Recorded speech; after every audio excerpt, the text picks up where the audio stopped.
السلام علیکم ورحمۃ اللہ وبرکاتہ نحمده ونصلی علی رسولہ الکریم اما بعد۔ آج کا سبق سن لیجئے۔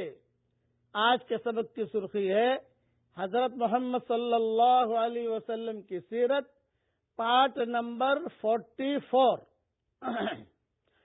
سب سے پہلے حضرت خدیجہ رضی اللہ تعالی عنہا نے اسلام قبول کیا، اور اسی دن شام کو آپ کے ہمراہ حضور صلی اللہ علیہ وسلم کے ساتھ چپکے سے نماز پڑھی۔ وہ 5 نمازیں تو آئی نہیں تھی، وہ تو معراج میں ملی، لیکن کچھ نہ کچھ نمازیں وہ حضور صلی اللہ علیہ وسلم اور حضرت خدیجہ گھر میں پڑھتے تھے۔ پھر حضرت علی رضی اللہ تعالی عنہ جو مدت سے آپ کے آغوش تربیت میں تھے، 10 سال کی عمر میں اسلام لائے حضرت علی، بچوں میں حضرت علی مسلمان ہو گئے۔ بعثت سے اگلے روز بروز سیشنبہ آپ کے ہمراہ نماز پڑھی۔ ابن اسحاق کی روایت میں ہے کہ بعثت سے اگلے روز حضرت علی نے حضور صلی اللہ علیہ وسلم کو حضرت خدیجہ کو نماز پڑھتے دیکھا، تو دریافت حضرت علی کی عمر 10 سال تھی۔ دریافت کیا کہ یہ کیا ہے، تم دونوں کیا کر رہے ہو؟ تو حضور صلی اللہ علیہ وسلم نے ارشاد فرمایا کہ یہ اللہ کا دین ہے، یہی دین لے کر پیغمبر دنیا میں آئے ہیں۔ میں تم کو اللہ کی طرف بلاتا ہوں کہ اسی کی عبادت کرو اور لات اور عزا کا انکار کرو۔ یہ بتوں کے نام تھے، لات بھی بت کا نام تھا، عزا بھی بت کا نام تھا، اس کا انکار کرو۔ حضرت علی نے کہا کہ حضرت یہ تو بالکل ایک نئی چیز ہے جو اس سے پہلے کبھی نہیں سنی تھی۔ جب تک میں اپنے باپ ابو طالب سے اس کا ذکر نہ کر لوں، اس وقت تک کچھ نہیں کہہ سکتا۔ تو آپ ایک دم سے ٹینشن میں آ گئے، حضرت خدیجہ بھی ٹینشن میں آ گئی، بہت شاک گزری کہ آپ کا راز کسی پر فاش ہو، اس لیے کہ چپکے کام کر رہے ہیں۔ بعض مرتبہ آدمی کو چپکے اپنا کام کرنا پڑتا ہے، بعد میں وہ چیز پھیلتی ہے تو اللہ تعالیٰ پھر اسے مقبولیت دیتا ہے۔ اس لیے حضور صلی اللہ علیہ وسلم نے حضرت علی سے فرمایا کہ دیکھو علی دیکھو، اگر تم اسلام نہیں قبول کرتے تو اس کا کسی سے تذکرہ مت کرو۔ قبول کرنا ہے کرو، نہیں کرنا ہے مت کرو، لیکن کسی کو باہر جا کر کہو مت، اور ابو طالب سے تو کہو ہی مت، کیونکہ وہ ہمارے گھر کے بڑے ہیں۔ یہ سن کر حضرت علی جو ہے وہ خاموش ہو گئے۔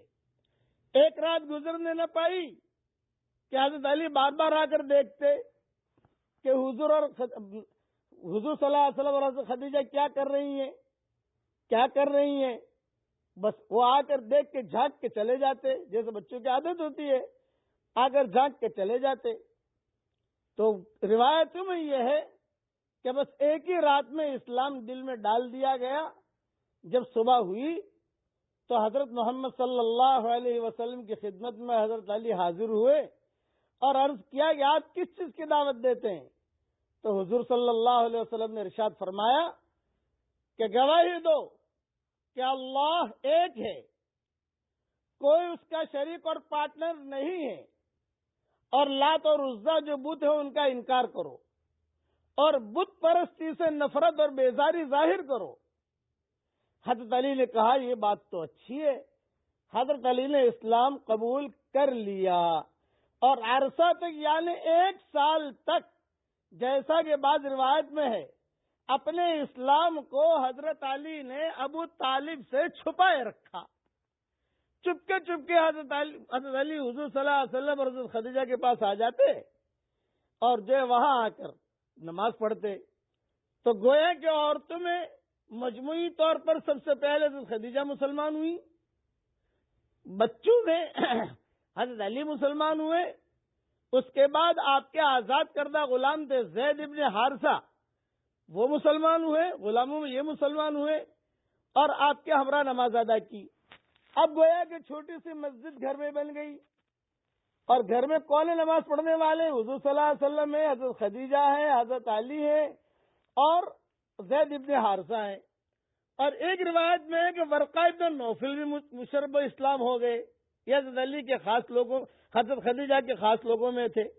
بعض روایتوں میں یہ بھی لکھا ہے کہ وہ بھی چونکہ تورات اور انجیل کے ماہر تھے اور یہ انتظار میں تھے کہ کوئی نبی آنے والا ہے، اور حضرت خدیجہ کے خاص رشتہ داروں میں تھے، اور ان کو پتہ چل گیا تھا کہ وہی آ رہی ہے، وہ فرشتہ جو موسیٰ اور عیسیٰ کے پاس آتا تھا وہ آ رہا ہے ان کے پاس۔ تو بعض علماء نے یہ بھی لکھا ہے کہ ورقہ ابن نوفل بھی مشرف اسلام ہوئے۔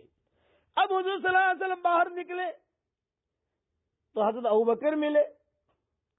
حضرت ابوبکر جب ملے تو حضور صلی اللہ علیہ وسلم نے دعوت دی، تو حضرت ابوبکر نے کوئی انکار نہیں کیا، لیکن مختصر بہت ہلکے انداز میں بعض روایتوں میں کہ پوچھا کہ محمد اتنی بڑی چیز کا دعویٰ کر رہے ہو، کوئی چھوٹی موٹی دلیل، کوئی بس اتنا؟ چونکہ حضرت ابوبکر نے ایک بڑا زبردست خواب دیکھا تھا، وہ خواب صدیق اکبر بھول گئے تھے۔ یہ خواب والی تفصیل اور صدیق اکبر کا اسلام یہ کل انشاءاللہ بیان کروں گا۔ بڑا عجیب و غریب خواب دیکھا تھا صدیق اکبر نے، بقیہ تفصیل کل انشاءاللہ۔ اب پڑھ لیجئے میرے ساتھ، ربنا آتنا من لدنک رحمہ وہیئ لنا من امرنا رشدا۔